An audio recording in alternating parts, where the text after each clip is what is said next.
Alô, alô.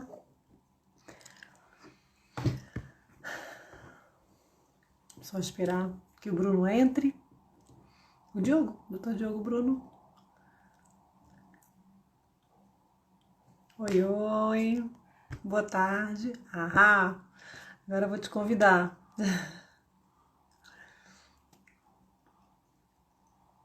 Peraí, Diogo.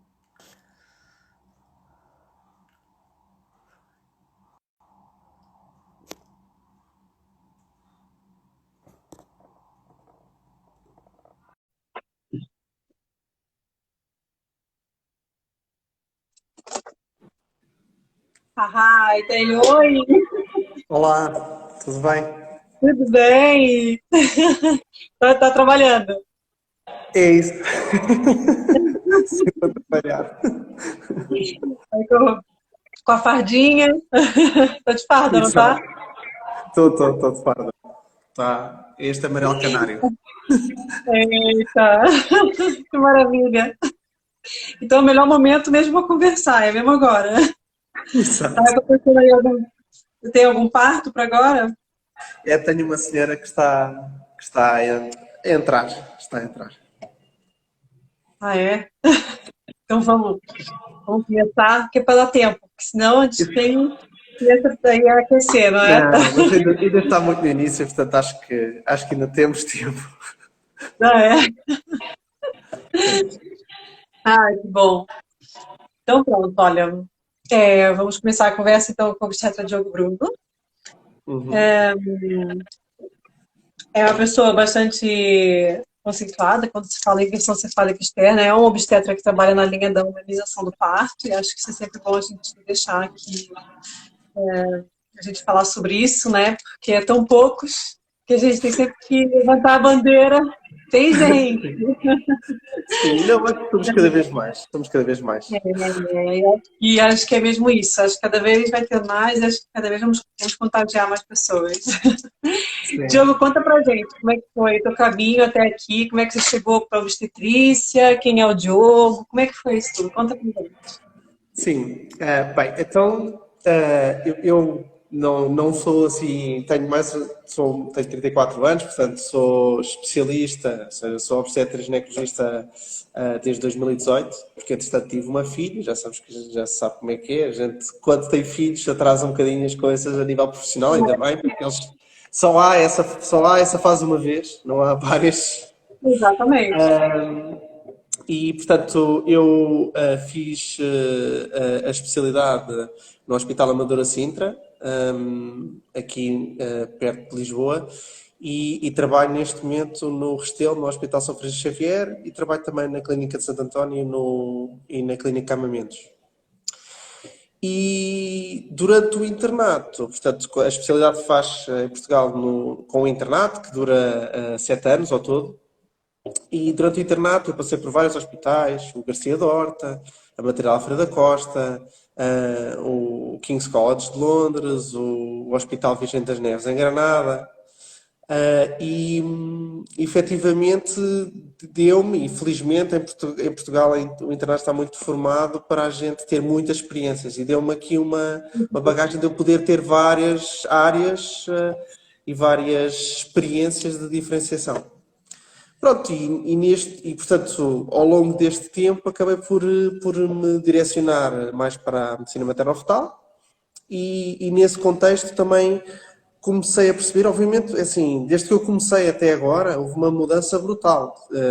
Tu não estás cá há muito tempo, mas eu lembro-me quando comecei a obstetrícia, estamos a falar de 2011, 2012,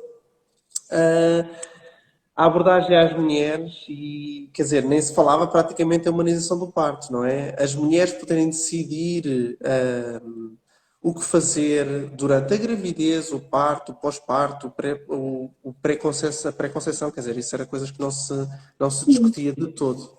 E, portanto, acho que houve uma mudança muito grande e, claro que se calhar não somos assim tantos obstetras muito abertos, mas mesmo os obstetras mais fechados, neste momento, começam a ter uma pressão externa para haver uma abertura cada vez maior, não é? Portanto, quer dizer, conseguiu-se imensas coisas. Quando eu comecei, os pais não podiam assistir a cesarianas, por exemplo. E, mesmo os partos, quando eram distóxicos, raramente eram assistidos pelos pais. Hoje em dia já não é uma coisa, já é uma coisa que cada vez mais se permite aos pais perceber que os pais não são só visitas e que os pais pertencem e que os filhos vão ser deles e, portanto, que eles estão também ali, estão para apoiar, obviamente, a mãe, mas não só, estão lá porque também têm um papel ativo. E pronto, e neste momento, portanto, cada vez mais, obviamente, a gente vai criando networking e vamos criando, obviamente, falamos uns com os outros e cada vez mais tenho uma abordagem e felizmente tenho pessoas que me conseguem apoiar mesmo quando é preciso alguma coisa. Se eu não posso, há de haver pessoas que podem e realmente, obviamente, que não somos assim tantos quanto isso, mas cada vez somos mais. E acho que, principalmente, né, além de vocês fazerem essa diferença, eu acho que o que vai fazer disseminar mais são as próprias mulheres que passam por essa experiência. E depois elas sentirem que foram respeitadas no trabalho do parto, independentemente do desfecho, e pelo menos sentirem que foram respeitadas, onde foram bastante informadas, isso vai fazer uma diferença bastante grande, não é? Porque essa que é a questão. Você teve um filho, né, há pouco tempo. E possivelmente até para tu, para sua esposa também é a mesma coisa, não é? Eu acho que no momento em que ela se sentiu estava segura, onde ela é respeitada, o corpo dela, o filho e todo o processo, isso marca uma mulher, não é? A vida. Claro, claro, claro. E nesse sentido, quer dizer, nem quer dizer, obviamente, que eu sou defensor do parto vaginal, mas não quer dizer que isso seja obrigatório, ou seja, ou um parto normal, ou, quer dizer, não, nada é obrigatório. Eu já fiz partos tóxicos com ventosa porque a senhora quis, não é? Explicou-me que estava cansada e que já não estava a ser uma experiência positiva para ela, e pronto, e a gente está lá para ajudar. Portanto, é nesse sentido, Claro. a capacitação das mulheres é nesse sentido que eu quero trazer. E tudo, desde que não seja uma emergência, tudo pode ser discutido, não é? Quer dizer, Claro, falar com mas as é isso pessoas que e ela chama decida. humanização. Exato, mas é isso que chama humanização, né? Também quando ela pode participar, e também já tive partos onde elas já pediram. A própria obstetra que eu faço, puxa com a ventosa porque eu estou exausta, tipo, mas ela fez parte, isso é importante, não é? Exato. Olha, o que acontece no. A gente vai falar um pouco de todo esse do posicionamento do bebê, mas a gente vai falar um pouquinho o que acontece no terceiro trimestre da gravidez, porque é tudo aí que esses Sim. posicionamentos podem ocorrer eventualmente. Claro. No terceiro trimestre, realmente é a fase em que os bebés crescem mais. É nessa fase que eles crescem, a maior parte dos órgãos já estão formados, ou pelo menos a fase inicial dos órgãos já estão formados, eles crescem muito em peso.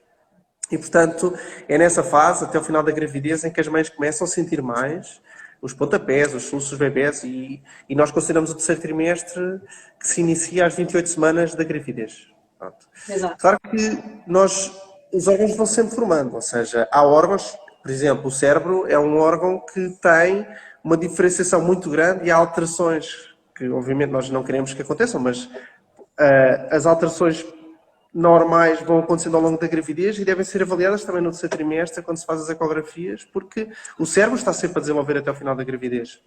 E por isso, por exemplo, há uns anos, e se calhar tu que eras do Brasil, se tiveste se calhar soubeste mais disto, da Zika, obviamente foi uma coisa importante em Portugal, mas no Brasil foi muito mais relevante. E Sim. o Zika é uma doença que é difícil de diagnosticar às vezes, alterações que não apenas no terceiro trimestre é que se diagnosticam, porque as alterações cerebrais só surgem tarde, não é? Pronto. Também é nesta fase que os ossos desenvolvem-se mais, absorvem mais cálcio, que os 5 sentidos se desenvolvem completamente, para a fase final, para o parto propriamente dito.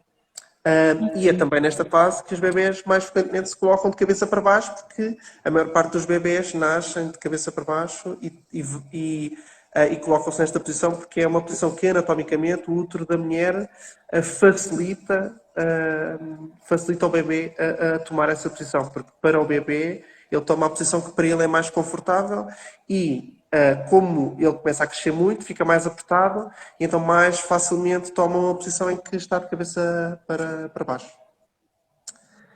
Muito Quando é que é, interessante. quando é que é suposto virar de cabeça para baixo? Depende, não é? Obviamente que hum, a maior parte dos bebês viram às 74 semanas, por aí, mas até ao fim da gravidez, à partida, 3% deles vão estar em posições que não são de cabeça para baixo. E quanto mais cedo na gravidez, mais bebés não estão de cabeça para baixo. E, portanto, isto também é uma coisa positiva. Ou seja, dizer às senhoras que gostar um bebê às 28 semanas, porque às vezes faz ecografia do terceiro trimestre às 28 semanas, estar de rabo para baixo ou de lado às 28 semanas, quer dizer, um quarto dos bebés, um em cada quatro, nessa fase da gravidez vai estar ou de lado ou de rabo para baixo. E isso não quer dizer que eles não virem mais tarde, não é? Portanto, às vezes as mulheres ficam muito ansiosas por não estar numa ecografia do terceiro trimestre relativamente precoce, não estar de cabeça para baixo, mas isto não é preciso, é preciso transmitir a Claro. realidade às pessoas, não é? Há uma porcentagem grande dos bebés que ainda está de rabo para baixo ou de lado quando às 28 semanas. Depois, conforme vai evoluindo o tempo, por volta das 32 semanas, que é a fase final da. Portanto, nós fazemos normalmente as ecografias de 6 trimestre em Portugal entre as 28 e as 32 semanas. Portanto, às 32 semanas, cerca de 1 em cada 10 bebés ainda não estão de cabeça para baixo. Portanto, mais uma vez, não são assim tão poucos, mas já são bastantes. E depois, para o fim da gravidez, então, os tais 3% não estão de cabeça para baixo. E muitas vezes tem muito a ver também com o próprio estilo de vida da mulher, né? O que você acha que pode haver essa dificuldade em esses bebês virarem? Claro, obviamente se a mulher for mais ativa é mais fácil de facilitar os movimentos do bebê, mas claro que também, quer dizer, há um certo grau do próprio útero da mulher, às vezes também não facilita, um útero que não é tão normal ou que tem alterações, por exemplo, há úteros que nós chamamos úteros bicórneos, que são úteros que têm uma forma diferente do que é o habitual ou que tenham septos dentro do útero, ou as placentas que não são placentas que estejam nas zonas mais adequadas ou mais normais, também não facilitam. E obviamente, quer dizer, mais do que tudo, e há uma série de coisas em medicina que a gente não consegue explicar, apenas tem, que nós chamamos a evidência, ou seja, é evidente para nós porque se mostra a nós que isso acontece, mas nós não conseguimos uma explicação para isso, que é, por exemplo, o facto de uma mulher que já tenha tido uma apresentação pélvica, portanto, uma rabo para baixo anterior, tem 4 a 5 vezes mais risco de ter outra. Isso, pronto, é um dos principais fatores de risco, não é? Portanto, sabemos que isso acontece. Claro que o que é que nós fazemos, não é? O que é que fazemos numa apresentação pélvica? A verdade é que desde há vários anos que se percebeu que se calhar nas mulheres, especialmente as mulheres de primeira viagem, as mães que são de primeira viagem, ter um parto de rabo para baixo não é a melhor opção, porque há alguns riscos. E portanto percebeu-se que se calhar não é a melhor opção ou a primeira linha. Claro que se pode tentar e as mulheres estando informadas dos riscos, a maior parte delas decidem não o fazer. Se calhar poderei dizer, poderão ser pressionadas pelos profissionais de saúde, não vou dizer que não, é verdade, mas também temos que perceber se nós queremos ter. Eu vou-me imaginar eu como mãe. Eu quero ter um profissional de saúde que me está a atender um parto que praticamente nunca fez um parto destes na vida, não é? Eu acho que é importante entender a experiência, até para o próprio médico. Claro, Porque senão ele também não vai se pôr em risco de, por uma coisa, de fazer algo que também não está confortável, não tem essa experiência, não é? É muito claro, pronto, arriscado. exato. Estamos a falar, por exemplo, eu terei 6 ou 7 partos de rabo para baixo na minha vida, não é? Quer Claro. dizer, não é assim uma coisa tão frequente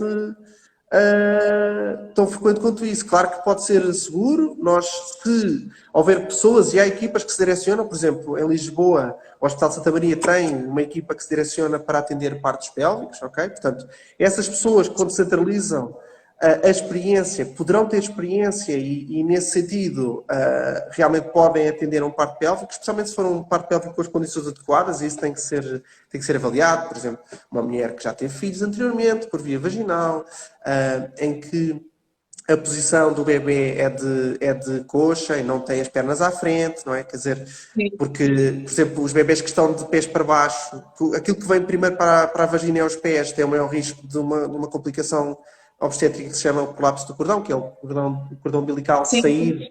sair pela vagina, e isso é uma emergência a necessitar de cesariana emergente, não é? Portanto, se selecionarmos bem os casos, poderemos fazer um parto pélvico, desde que a mulher aceite os riscos. Mas também, vou ser sincero, eu não acho que a maior parte das senhoras aceitem os riscos de um parto pélvico, em especial em equipas que não estão tão treinadas a fazê-lo, não é? Mesmo em bebés transversos, eles sempre podem se reposicionar ao longo do tempo, ou podem se manter Claro, movimento. os bebés transversos, ao final da gravidez, são menos do que os bebés de rabo para baixo. Os bebés transversos são os bebés que estão de lado, basicamente, que estão, em vez de estarem paralelos ao eixo da mulher, estão perpendiculares. Esses bebés são mais ou menos 0,5% dos casos ao final da gravidez, portanto, não é muito frequente. Esses bebés serão aqueles que são mais facilmente de se tentar reposicionar, porque os bebés transversos mais facilmente se reposicionam para uma apresentação cefálica em comparação com os pélvicos. Os pélvicos têm que dar uma volta de 180 graus, os transversos é só 90, não é? E isso pode-se tentar até dentro do trabalho de parto, ou seja, se uma senhora entrar com um bebê transverso, ou mesmo pélvico, não é? Em trabalho de parto, pode-se oferecer à senhora tentar virá-lo de cabeça para baixo para evitar a cesariana, não é? Mas se a gente não conseguir, a maior parte dos sítios faz cesariana em bebés transversos, até porque aí, quer dizer, não há possibilidade de nascer, não é? Ou nasce pélvico, os bebés acabam sempre por virar para qualquer lado. Ou vão virar para pélvico ou vão virar para cefálico. Nós podemos tentar dar uma ajuda para virar para cefálico. É o que acontece muito frequentemente em gravidez de gêmeos, não é? Os partos vaginais em gravidez de gêmeos, é muito frequente um dos gêmeos estar de lado. É muito frequente um dos gêmeos estar de lado e não estar. Um deles está de cabeça para baixo, por exemplo, e o outro está de lado ou está de rabo para baixo. Isso é uma coisa relativamente frequente. É muito interessante, não é? Depois, a gente pode estar um pélvico, outro cefálico, né? Agora, só para explicar um pouquinho para quem chegou e quem não sabe muito dos termos científicos, o que é um bebê cefálico e o que é um bebê pélvico. Portanto, um bebê cefálico é um bebê que tem a cabeça para baixo, ou seja, que quando ocorrer o nascimento, aquilo que vai sair primeiro é a cabeça do bebê. O bebê pélvico é o bebê que está sentado, de rabo para baixo, ou seja, que quando ocorre o nascimento, se nós não fizermos nada, o que sai primeiro é o rabo, não é? E geralmente os pélvicos eles estão com o rabinho ou estão com os pés. Ou com os pés, sim. A maior parte deles é com o rabo. Mas também é possível ser com os pés, e se for com os pés, era o que eu estava a dizer há pouco, tem maior risco de mais complicações, não é? O rabo, a principal complicação, se o parto decorrer sem intercorrências, e normalmente um parto pélvico nós tentamos evitar ao máximo de se mexer muito, ou seja, não aceleramos, deixamos as coisas decorrer naturalmente, é um parto o mais natural possível, porque é nos partos que decorrem sem intervenção que os resultados são melhores. E nesses bebés, o nosso principal problema é, às vezes, a cabeça ser maior que o resto do corpo, que é o que acontece na maior parte dos bebés, mas num bebê em que a cabeça é primeiro, se a cabeça passa, o resto do corpo à partida vai passar. Um bebê que está de rabo para baixo, como o rabo passa primeiro, nós não sabemos a priori se a cabeça vai passar com facilidade. E esse é um dos nossos maiores medos, entre aspas, é uma complicação que se chama retenção de cabeça última, não é? De ficar a cabeça presa dentro da mãe, e isso é um risco, e é o risco que nos mete mais medo, além do prolapso do cordão, não é? Que eu falei há pouco, do cordão sair pela vagina e estar lá o corpo ainda todo dentro. Pronto, isso são principalmente as duas coisas que nós temos medo e que tem feito os obstetras fugirem do parto de rabo para baixo, do parto pélvico. Pronto, é verdade. Claro. E especialmente saiu um ensaio um ensaio multicêntrico, ou seja, um ensaio de muitos hospitais, de muitos países, no ano 2000, que tem falhas e se a gente for analisar esse ensaio clínico, portanto é um estudo muito grande, que foi comparar nós darmos às mulheres programar uma cesariana a todas as mulheres que tivessem a prestação de rabo para baixo. Comparando com tentar ter um parto vaginal nas mulheres que tivessem o rabo para baixo. E tentou-se comparar as duas coisas e percebeu-se que se calhar a cesariana, especialmente para o bebê, é benéfica. Claro que tem problemas, porque o ensaio clínico é de muitos centros, mas tem problemas metodológicos, entre os quais, por exemplo, nem sempre as equipas que faziam partes de rabo para baixo eram equipas que estavam treinadas para o fazer e supostamente o ensaio diria que teria que ser, tinham que ser equipas formadas para o fazer. Aliás, havia partes feitas por parteiras, o que não é uma coisa que se preveja, não é? Pelo menos na maior parte dos países desenvolvidos, não se prevê que uma parteira, que é uma enfermeira especialista, em Portugal, uma enfermeira especialista em estudo materno e obstétrica, faça um parto de rabo para baixo. Não se prevê. Obviamente que emergências podem acontecer, não é? E pode ser necessário. Mas não se prevê que deve ser uma pessoa com experiência em fazer o que nós chamamos de manobras internas. Ou seja, uma pessoa com experiência em mexer dentro do útero de uma mulher para poder resolver algumas complicações que ocorram no parto pélvico. E, portanto, normalmente só a obstetra que tem mais experiência. E até porque uma parteira, só se fosse mesmo em ambiente hospitalar onde ela pudesse recorrer à ajuda, né? Para isso, seria uma... Mas à partida, as parteiras fazem partos normais, não vão fazer sim, partos que exato. saiam do normal. E a verdade é que um parto pélvico sai do normal. Normal, exato, é verdade. Sabe que ontem, quando fiz o post, eu pus nos stories também uma pergunta para as pessoas responderem de qual foi a solução que o obstetra deu para essas questões de mulheres, né, para essas grávidas responderem, como é óbvio, né, mulheres já foram mães. Que opções é que o obstetra deu quando descobriram que tinha um bebê pélvico? E claro, que a grande maioria respondeu que foi a cesariana. Né? Claro. Não deram muitas opções, a pessoa respondeu, teve uma outra pessoa que respondeu, olha, o médico era pélvico, mas eu fui procurar alguém que tivesse função cefálica externa. Entretanto, ela já tinha ouvido falar de alguém. Né? E a grande maioria não sabe. Existe. Pois, exato. A verdade, vamos lá ver, depende dos países, a experiência de se tentar evitar a cesariana, não é? Que é a alternativa última e é aquilo que nós queremos evitar, depende muito dos países. Há países com mais experiência em tentar ou fazer partos pélvicos, ok? Ou tentar fazer a versão cefálica externa, ou seja, virar o bebê para baixo. Por exemplo, Espanha é um país que já tem alguma experiência, a maior parte dos centros, dos hospitais tem pelo menos 1 ou 2 médicos, normalmente mais velhos, que oferecem essa opção. Em Portugal isso não é tão frequente. Aliás, há relativamente, no ano passado, fez-se um estudo nos obstetras portugueses, em que se fez um questionário em muitos obstetras portugueses, e a maior parte não oferecem a versão cefálica externa às senhoras. Portanto, essa experiência que é empírica de que as pessoas nem sequer sabem que existe, os obstetras sabem que existe, muitos deles, mas não oferecem. Além disso, em Portugal, muitas grávidas são acompanhadas pelos médicos de família. E muitos médicos de família, tal como as grávidas, não sabem que isto existe, ok?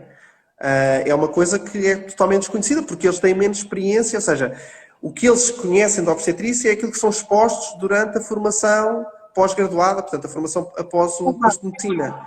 E eles têm alguns meses em que passam nas maternidades portuguesas, mas se for uma maternidade em que não há essa experiência, a verdade é que eles nem sequer sabem que existe, essa opção existe. E, portanto, como tem que ser feito antes do termo, portanto, antes do final da gravidez. E muitas vezes as grávidas só vão chegar ao hospital depois das 37 semanas, às vezes dificulta um bocadinho também oferecer, mesmo nos centros que podem oferecer. Exato. E muitos obstetras em Portugal nem nunca viram ser realizada esta manobra. Portanto, lá está, porque, por exemplo, em Lisboa, com protocolo mesmo, ou seja, as pessoas poderem ir lá e estar muito protocolado a realização da manobra, que eu saiba, é no Hospital Santa Maria e no Hospital São Francisco Xavier, que sou eu, no São Francisco, que faço. Os outros hospitais da área de Lisboa não oferecem e, portanto, acaba por as mulheres não terem essa opção porque não sabem que ela existe, não é?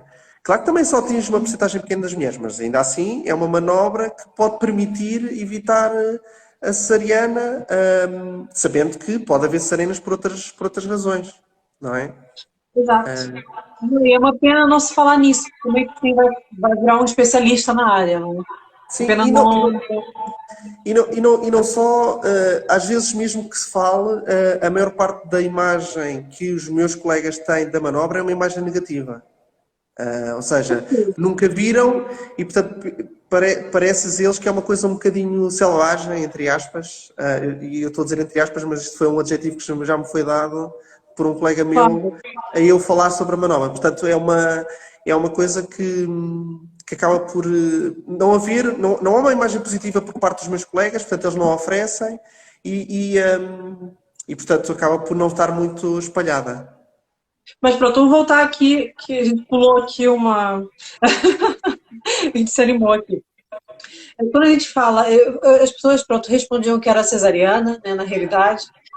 Atualmente, quem não sabe se produzir uma cefálica externa, vão sempre recorrendo a outras coisas, como acupuntura, exercícios que vão passando, né? Tem a questão dos spinning babies, que até hoje é uma coisa que ainda que há muitos médicos que recomendam, né? E por acaso eu faço, e tem ajudado muitas mulheres, mas às vezes nem isso funciona, né? Aí a versão cefálica externa é aquele momento chave que pode realmente mudar toda essa situação e permitir a mulher entrar em trabalho de parto com o bebê cefálico. Aqui a questão é, o que é a versão cefálica externa? Que a gente está falando sobre ela, não falamos o que é. Exato, exato. Bem, é óbvio, portanto, só de introdução, é óbvio que existem soluções de moxibustão, de acupuntura, de movimentos, São como os menos spinning babies. invasivas. Existe uma série de coisas que podem ser tentadas. A verdade é que a evidência, mas também, se calhar, não é muito investigado, mas a evidência não é muito grande. Há alguma evidência que dá benefício dessas técnicas não convencionais, entre aspas, mas ainda falta um bocadinho mais de evidência, mas pronto, acho que a dada altura vai-se fazer mais. Aqui a questão, o que é a versão cefálica externa? Basicamente é tentar, com manobras com as minhas mãos, quando eu o faço, não é? Com manobras externas, portanto, na barriga da mãe, tentar rodar o bebê de forma a que ele fique de cabeça para baixo e dar a oportunidade a um parto vaginal cefálico em vez da cesariana.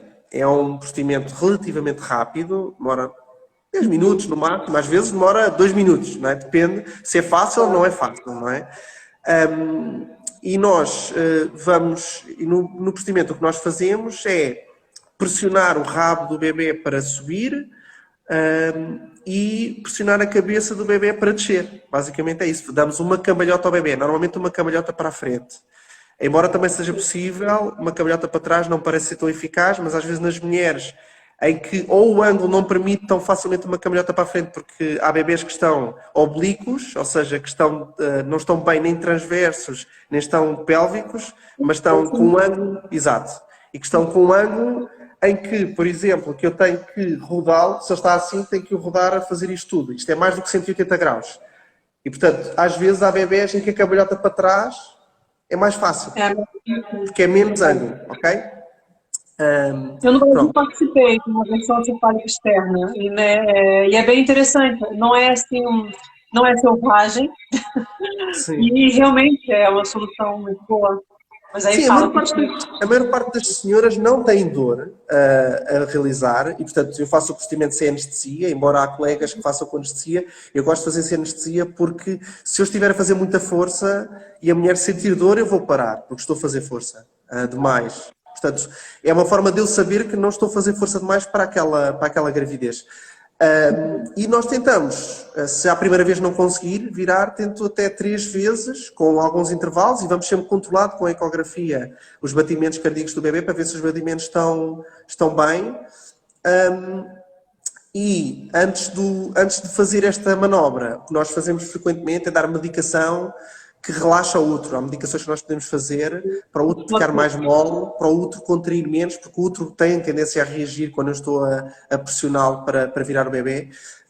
E essa medicação, que se chama salbutamol, às vezes pode fazer o coração bater mais depressa e as senhoras sentem, há quem refira como se estão a apaixonar outra vez ou sentem o coração a bater muito depressa, e às vezes uma das coisas que causa é depois nós temos que ter as máquinas ligadas à mãe para ver se a mãe está a ter efeitos adversos demasiado e grandes em relação à medicação. As máquinas começam a alarmar, causam um bocadinho de ansiedade. Pronto, a gente tem que transmitir sempre um bocadinho de tranquilidade à senhora, dizer, olha, calma, não se preocupe, vai apitar por todos os lados, mas não se preocupe, é normal isso acontecer e nós estamos cá para isso.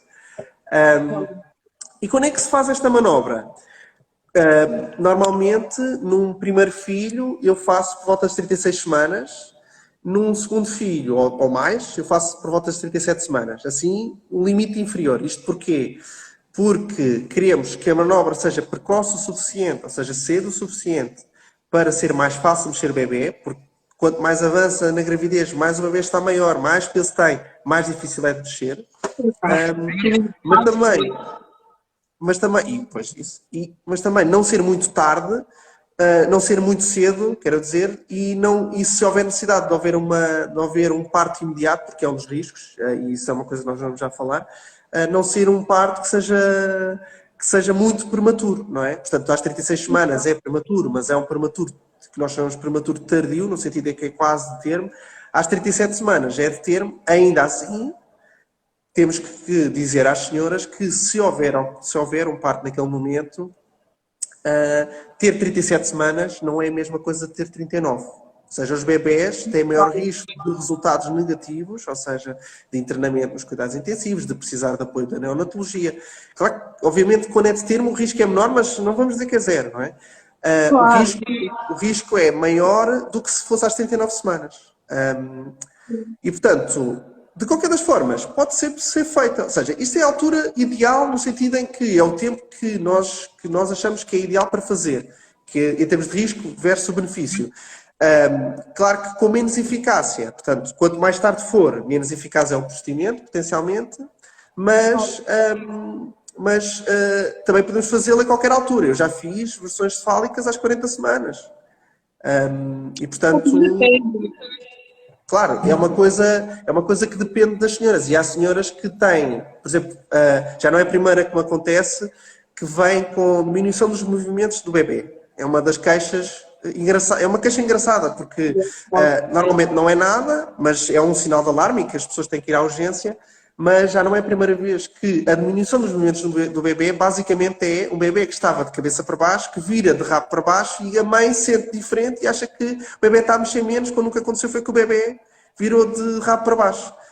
Isso já me aconteceu mais do que uma vez. E nessa altura já dei a opção à senhora, olha, já tem 39 semanas ou o que seja, se quiser tentar virar o bebê de cabeça para baixo, podemos tentar.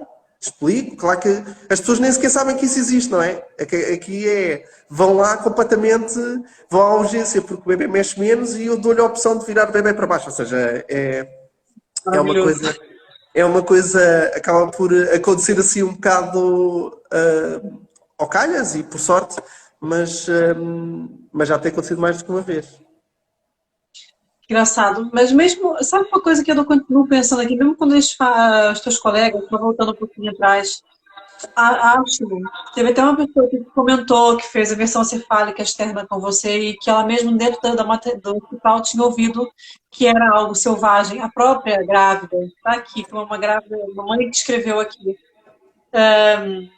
Mas mesmo sendo algo onde já tem alguma evidência, algo, né, que já tem algum estudo, ainda fico admirada como, mesmo assim, dá um preconceito, sendo isso uma grande solução para muitas mulheres. Que elas, né, porque muitas, o que acontece na realidade é que é uma grande frustração. Né? Porque muitas mulheres querem um parto normal. Outras que não querem, tudo bem. E essas que não querem, está tudo certo. Mas a grande maioria quer. E a partir do momento em que elas têm um parto, uma gravidez, um desenvolvimento pélvico, é sempre um momento muito pesado, é quase que ela já teve uma sentença marcada. Né?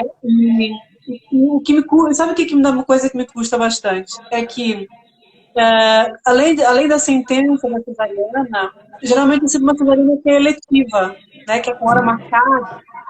No Brasil, por exemplo, com a experiência que eu tive com outros profissionais ligados à área, Então, o que geralmente faziam era bebês pélvicos, por motivo não dava para fazer redução cefálica externa, eles, para isso, a mulher querendo, né? Deixar ela entrar em trabalho de parto. Se é o momento em que o bebê quer nascer. Pronto, elas entram em trabalho de parto naturalmente, vão para a maternidade, e quando estão com 6, 7 centímetros de dilatação, é que faz a cesariana. Que pelo menos, qual é a tua opinião em relação a isso? Que pelo menos dá a oportunidade da mulher vivenciar, claro, quando ela o quer, né? Isso é tudo quando Claro, ser mãe quiser. aqui a questão é possível que os bebés virem de cabeça para baixo a qualquer altura, não é?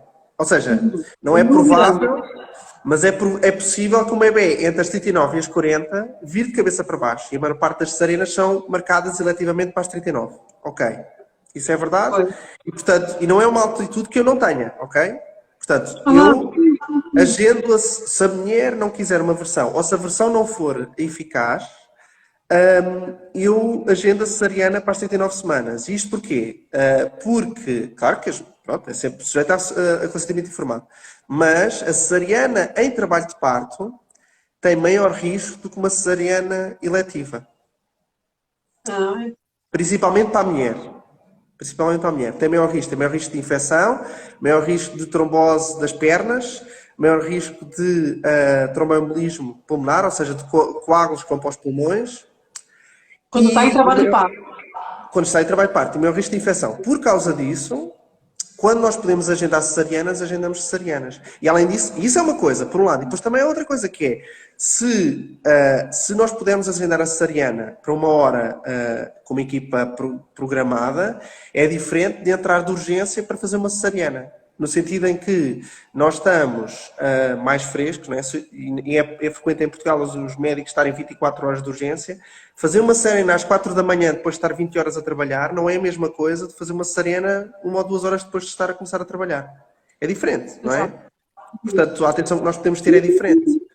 E por isso, nessa relação risco-benefício, normalmente eu opto por agendar as cesarianas às 39 semanas para evitar a entrada em trabalho de parto espontâneo. Okay? Por causa do maior risco. Até as normas internacionais de tratamento de mulheres, portanto, de mães, de recém-mães, dizem que as cesarianas urgentes devem-se fazer tratamento para evitar os coágulos nas pernas e os coágulos nos pulmões. Devem fazer injeções com medicamentos para evitar isso. Por causa do maior risco desta complicação.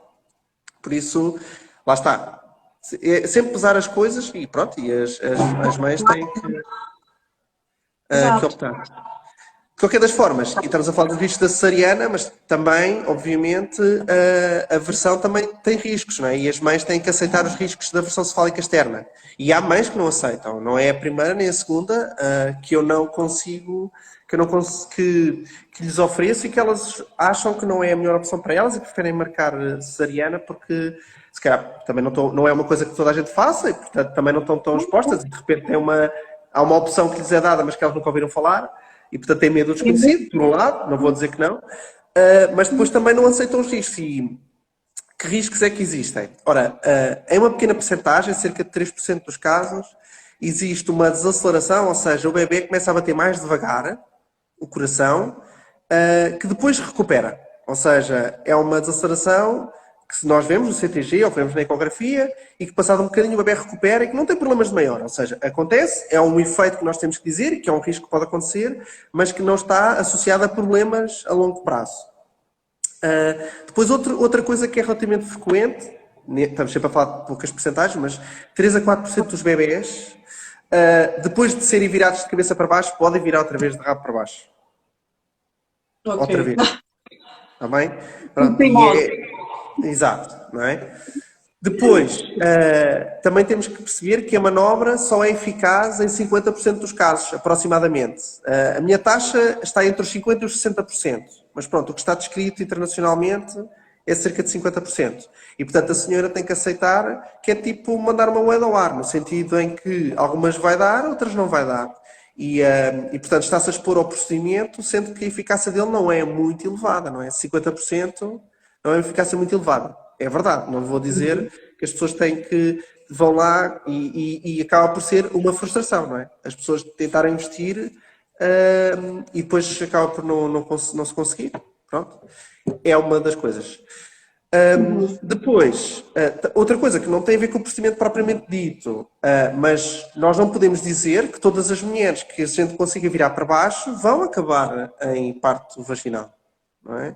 A pessoa tem que estar preparada que há outros motivos para se ter uma cesariana, que não seja só a apresentação pélvica. Obviamente que ter uma apresentação pélvica é uma sentença no sentido em que a apresentação pélvica, na maior parte dos hospitais, é igual a cesariana. E nós tentamos evitar isso. Mas existem cesarianas por outros motivos, não é? Portanto, há uma porcentagem de senhoras que vão terminar em cesariana de qualquer das formas. Exato. Mesmo que o bebê tenha cefálico. Exatamente. Ela tem que aceitar isso, porque não podemos garantir um parto vaginal mesmo que o procedimento seja eficaz. E depois, complicações relativamente graves.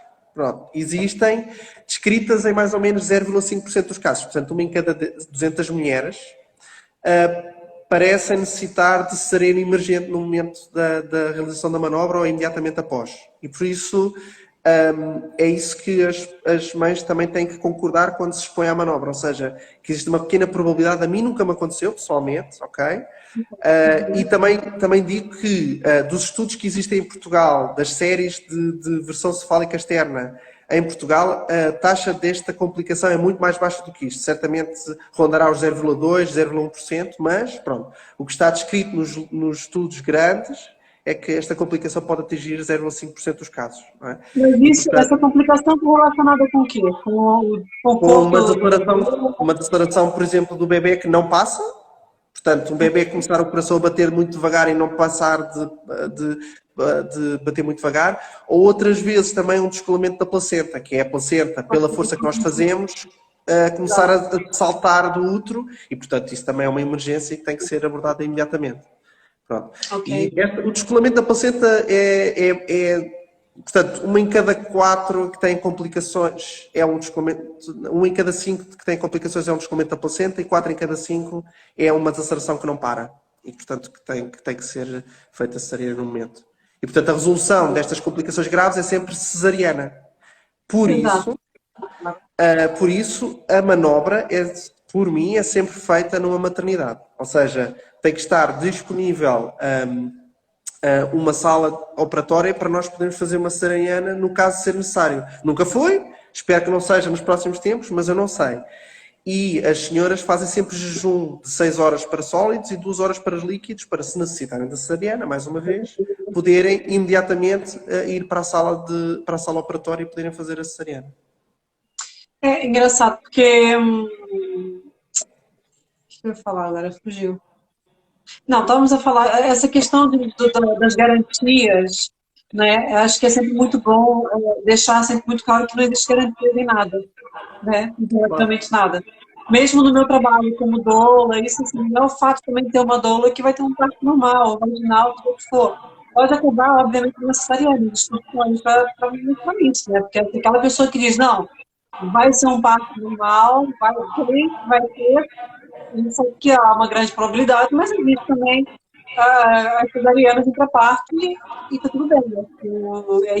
É sempre, de alguma forma, informando isso, né? Assim como tudo, nada é garantido, né? Nenhuma pessoa se faz, nenhum spinning babies, nenhuma moxabustão, nada. Claro. Nós o que dizemos é que vamos tentar, né, em termos, por acaso é engraçado, em termos de ética e de ontologia médica, o que nós dizemos é que temos um contrato, entre aspas, de meios, ou seja, nós vamos tentar fazer as coisas, mas não temos um contrato de resultados, ou seja, nós não podemos garantir o resultado daquilo que tentamos, não é? Claro. Olha lá, é a pergunta seguinte, Suzana. Ela diz, para fazer versão científica externa, temos que ser referenciadas pelo nosso médico ou como funciona? É mesmo isso? Ser médico como é que é feito para quem tem os médicos, né? É assim, e que como em Portugal não há muita gente... Em Portugal não há muita gente que faça a versão cefálica externa e, portanto, obviamente que a maior parte das pessoas que vêm fazer uma versão cefálica externa comigo são pessoas que são referenciadas por colegas meus, ok? Porque as pessoas nem sequer sabem que isso existe e, portanto, as mulheres, não sabendo que existe, não vão à procura, não é? Pronto. Claro. Também há alguns casos de senhoras que são referenciadas por enfermeiras. Também é relativamente comum. Tenho uma outra enfermeira que tem contacto com grávidas e, portanto, que me referencia grávidas para fazer. Mas, obviamente, que não é uma coisa totalmente obrigatória. Já tive grávidas que entraram em contacto comigo diretamente porque souberam por portas e travessas que eu tinha essa experiência e perguntaram-me sobre isso. E às vezes, por exemplo, ainda no outro dia tive uma grávida do Porto que me contactou e eu procurei encontrar-lhe uma solução no Porto, porque também existem colegas lá em cima que fazem. E, portanto, às vezes é o desconhecimento, não é? Se as pessoas não sabem, não vão à procura. Não é obrigatório, obviamente, ser referenciada por um médico, não é? Se uma pessoa entrar em contacto comigo, eu faço a avaliação, também sou obstetra, e faço a avaliação para ver se faz sentido fazer ou não e pronto, e o consentimento e o que seja necessário para a mulher poder fazer o procedimento, não é? Se for mesmo necessário. Mas não é uma coisa totalmente obrigatória. Às vezes o que eu digo às senhoras, em especial se, no caso das senhoras que estão a ser acompanhadas por um obstetra privado, que a maior parte das vezes, e que planeiem ter um parto com esse obstetra, eu digo às senhoras para serem abertas com o obstetra e explicarem que o obstetra que gostariam de ter um parto vaginal e que vão e procurar uma versão cefálica externa, não é? Já tive pessoas que entraram em contacto comigo para fazer e que o obstetra assistente não concordava, não é? E isso, não vou dizer que não cria um bocadinho de Ansiedade. E a pessoa tem que ter uma conversa aberta com o obstetra e perceber qual é que é a atitude do obstetra perante isso, porque aí ele também não, ou seja, no sentido em que ele não precisa de lá estar e, portanto, a responsabilidade não é dele, não é? A responsabilidade do procedimento é da mãe e minha. Se for eu a fazer, ou da mãe e do outro médico que seja a fazer, não é? A responsabilidade não é do obstetra assistente, em termos últimos, não é? Agora, no final, a mãe pode ter sempre o parto com o obstetra assistente a seguir, um parto vaginal, se o obstetra for uma pessoa que está à procura do parto vaginal, não é? Mas eu acho que as pessoas têm que ser abertas, porque não vamos, eu obviamente não vou ser, não podemos ser hipócritas e dizer que tudo se trata da mesma forma quando estamos a falar de um hospital público e de um hospital privado. Nós sabemos que a taxa de cesarianas nos hospitais privados é muito superior, se calhar à conta de alguns médicos, eu não vou dizer que é tudo, mas quer dizer, enquanto, por exemplo, o Hospital São Francisco Xavier tem 28 ou 29% de cesarianas, de tudo, não é? Os hospitais privados, muitos deles têm mais do dobro ou o triplo da taxa de cesarianas. Portanto, as pessoas têm que, eu acho que no limite temos que ser muito abertos e não ter medo de discutir as coisas e depois perceber em que pé em que a relação está e perceber se vale mais a pena procurar um parto num hospital público ou outra alternativa, não é? No sentido em que realmente acho que a mãe tem que estar confortável com as opções que toma e não deve ter medo de tomar essas opções. Claro que se o procedimento não for eficaz, pronto, a cesariana seria sempre a opção, e isso não é um problema, não é? Agora, quando o procedimento é eficaz é que aí pode se tornar um bocadinho mais, pode criar um bocadinho mais de atrito, e acho que as pessoas têm que ser abertas. Mas eu acho que há cada vez mais obstetras abertos às pessoas poderem decidir por elas próprias, não é? Não se trata só do parto humanizado, é a gravidez humanizada, não é? No sentido em que as mães têm que decidir as coisas que se sintam confortáveis. Eu acho que é super importante sempre acho que é sempre um momento que é tenso, principalmente quando o médico assistente não é a favor, não é? E a mulher fica sempre naquela situação um pouco na berlinda, não é? Ela fica ali, vou, não vou, mas eu vou contra aquilo que o meu médico quer. Mas acho que é sempre importante, acho que essa era da informação, né? Hoje em dia tem informação de todo lado. E acho que é importante as mulheres saberem que realmente as grandes decisões também estão na mão delas, não fica só do médico. Por exemplo, essa é uma situação muito delicada. Quem vai ter que bater o martelo vai ser ela. Pois. E o Até médico, o porque assistente, não o for. corpo e o bebê é dela, não é? E nesse momento é que ela vai ter que optar, tipo, eu vou e vou experimentar e vou ver outra opinião e vou fazer, ou não vou, tipo, mas a decisão é toda dela, e acho que é nesse sentido que eu acho que é importante mesmo a informação e elas não terem, é aquilo que você falou, não terem medo, porque assim, Claro. mesmo que tem que se pensar em todos os cenários, não é? E num cenário, por exemplo, de que tá fazendo a versão cefálica externa e esse bebê precisa nascer por algum motivo. Aí nasce com você, tipo, ela não precisa, ela Claro. depois chega depois ao médico, olha, já nasceu, tá tudo certo. Claro. Sim, mas também é pouco provável isso acontecer, não é? Não, claro, claro, mas existe. Pronto, mais que Claro. pouco.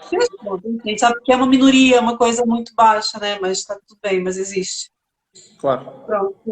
Não, ok. Aí, nesse caso, é você que acompanha o parto, né? Depois não. Se Aí for você tá. naquele momento, se for naquele momento, senão não é obrigatório, não Sim, é? naquele momento, exato. Caso Claro. alguma coisa. Sim, porque E, a maior parte das senhoras que eu faço versão acabam por ser atendidas por outras pessoas, não é? Quer dizer, como eu faço a maior parte delas no São Francisco, quer dizer, a maior parte delas, depois se for um parto normal, até é uma enfermeira especialista, uma parteira que vai fazer o parto mais tarde, alguns no tempo, não é?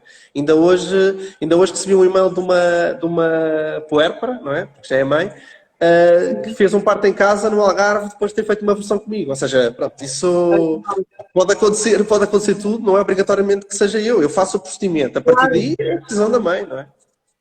claro, claro, claro. Ela continua depois do caminho dela. Exato. Em relação ao parto, né, que você também trabalha nessa linha mais humanizada, você acompanha a parto com doulas também. Como é que é, para a mulherada saber? Não é, bem, neste Como é momento que agora é? não, não é? Neste momento Não, não é não, tão agora frequente. não. Não, agora Mas não. A gente fora sabe que disso, tem que pensar no assunto, que agora com o Covid nem dá para pensar nisso. Mas se alguma grávida vier ter com você, e você assim, olha, eu tenho claro, uma, como é que claro. é? Você tem forma Claro que privada? sou aberto, não é? Nós temos funções diferentes, não é? A doula tem uma função diferente da minha e, portanto, Exatamente. não tenho problemas. E a maior parte das doulas são pessoas positivas que acabam por ajudar a mãe a passar por uma fase que, vamos ser sinceros, trabalho de parto é trabalho de parto, não é? Não é dá trabalho, não é uma coisa fácil. Não É seria um feio de momento, parto. exato. É um momento muito importante na vida das pessoas e o que eu quero é que as pessoas venham com uma imagem positiva do parto pelo qual passaram. E a doula pode ser uma ajuda para isso. Quer dizer, no geral, os partos que tenho atendido com doulas não têm assim grandes problemas, porque a doula tem a função da doula e nós temos a nossa função, nós aconselhamos as coisas. Em algumas situações, eu acho que às vezes causa algum atrito, porque em especial em casos em que as pessoas não veem, ou seja, têm uma atitude, um preconceito negativo perante a existência de uma doula. Mas isso pode acontecer, como pode acontecer se uma pessoa não tiver doula nenhuma, não é? Basta a mãe ser mais interventiva no processo de decisão para algumas pessoas terem um preconceito negativo perante esta mãe, não é? Acho que nós estamos a mudar e cada vez mais isso existe menos. Mas não acho que, quer dizer, ainda há pouco tempo os planos de parto era uma coisa que sempre vinha uma mãe com um plano de parto, era logo um carimbo negativo naquela mãe. Hoje em dia nós estamos muito habituados e mesmo pessoas que antigamente tinham uma imagem negativa disso, neste momento já compreendem como sendo uma coisa normal e pronto, e estamos lá para informar. Não é? A minha atitude perante, por exemplo, um plano de parto acho que para mim não é assim tão relevante porque eu estou lá para falar com a pessoa e a conversar é que a gente se entende, mas é importante para a mãe poder pensar um bocadinho sobre o que é que queria para o seu parto, porque se elas não fizerem esse exercício, muitas vezes não pensam sobre isso, e portanto, como não pensam, acabam por não ter uma atitude tão ativa e proativa durante o trabalho de parto e pós-parto. Mas não é uma coisa, para mim, eu estou lá é para falar com a pessoa e e ajustar as coisas à mãe, e dentro daquilo que nós podemos oferecer, a mãe vai optando pelas várias alternativas, é informada sobre as várias alternativas, e ela vai, ao longo do trabalho de parto, dentro porque nenhum parto corre completamente linear, ou, quer dizer, raramente é uma coisa totalmente linear. A gente, a cada momento, tem que adaptar as coisas, e pronto, e cabe-nos a nós falar com a mãe, e a mãe que já tem aquele exercício por trás, não é? Já pensou sobre as coisas, já sabe o que é importante para ela, e diz-nos o que é importante para ela, não é? Perfeito. Diogo, no São Francisco Xavier, eu não sei, tá? Eu sou leiga. Sei que nos hospitais particulares a doula entra como se fosse dá para entrar junto com o marido. No São Francisco Xavier, não é considerado, ela é acompanhante, só pode entrar um acompanhante, é isso? Ela é considerada o acompanhante. Ok? Ok, Portanto, as doulas, quando entram, o marido fica fora. Pois. Pelo menos tem sido assim. Tem sido assim. Não quer dizer que isto mais tarde não mude, mas... Isso é devagarinho, a coisa vai lá, devagarinho, devagarinho. Vamos ter que ir pensando e mudando devagar, mas por agora tem sido assim. Um hospital onde agora não é? Mas onde isso às vezes era permitido, era no Garcia Dorta, era permitido entrar o acompanhante e a doula. Não é uma coisa que nunca tivesse acontecido. Agora, pronto. Aqui, quer dizer, como tudo, não é? Isso depois às vezes depende das mães, como é que as mães optam por fazer, porque não é a primeira vez que entram doulas em vez do marido, porque as mães acham que vão ter mais suporte, mas sim, são opções, e é uma opção que se calhar ela não queria ter tomado, não é? Claro. Claro, não, depois disso aí, depois é com a família mesmo, com ela. Diogo, onde é que as mulheres podem te encontrar? Se elas disserem, é ele, queremos ele. Podem me encontrar no Instagram, que agora criei só por causa disto, mas pronto.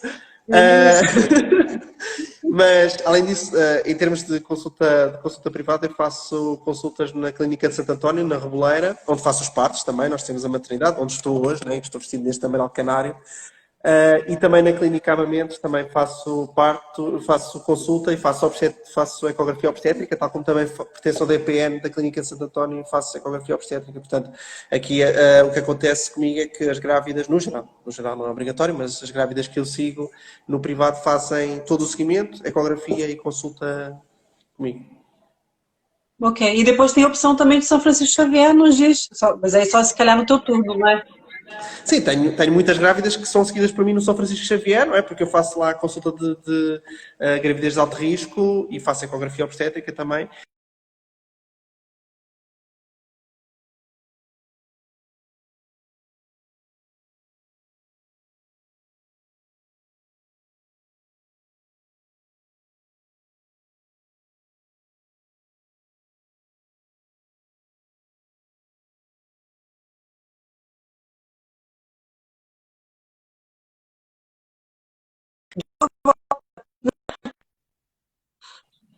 Ai, voltou! Voltou, pronto, nós estamos quase a terminar. Mas pronto, obviamente as grávidas que eu sigo na consulta no São Francisco, e surgem no meu dia que eu estou de urgência, porque aí são escalas de urgência. Não se as senhoras quiserem, obviamente, costumo-lhes fazer os partos, porque são pessoas que a gente já conhece há meses e que é agradável, obviamente. Acho que é agradável para ambos e causa menos ansiedade. Tá bom. Que bom, então. Olha, foi ótimo conversar com você. Espero que você tenha gostado. Sim, foi muito bom. E pronto, eu espero que mais pessoas vão conhecendo um bocadinho da versão e que possam optar por este método quando é preciso. Claro, quanto mais elas conhecerem, melhor. Exatamente. Olha, tudo de bom. Bom parto. Obrigado. Muito obrigada. Tchau, tchau. Adeus. Até a próxima. Tchau, tudo de bom. Um abraço.